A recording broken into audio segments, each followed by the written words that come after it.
Hello and welcome to the weekly financial market roundup. I'm Joel Rebello. Today we'll discuss what happened in the financial markets. Anup Roy will tell us what happened. What happened, Anup, in this week? Yeah, so it was relatively quite weak for rupee and bond market. Okay.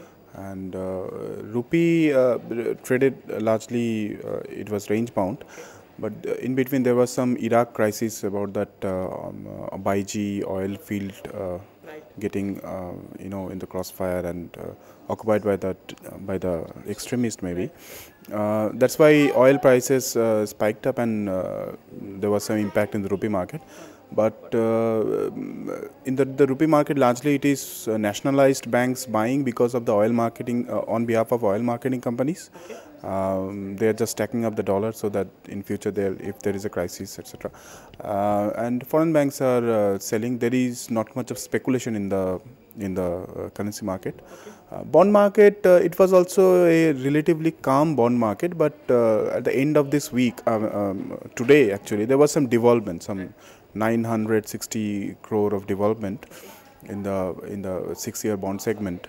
So bond dealers are saying that because budget is coming, nobody is willing to take positions, and they are asking for higher yields.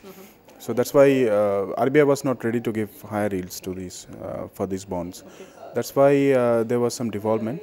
And it looks like till budget this thing will continue, and further depends in the currency market, at least it depends how the oil scene in Iraq pans out. If the oil refinery at Baiji is freed, then of course oil prices will fall, and rupee will strengthen hopefully. There we have it, a range bound week, but pressured by overseas factors. Oil is a big factor for India. India imports 80% of India's imports is oil, basically, and also budget is the next big thing.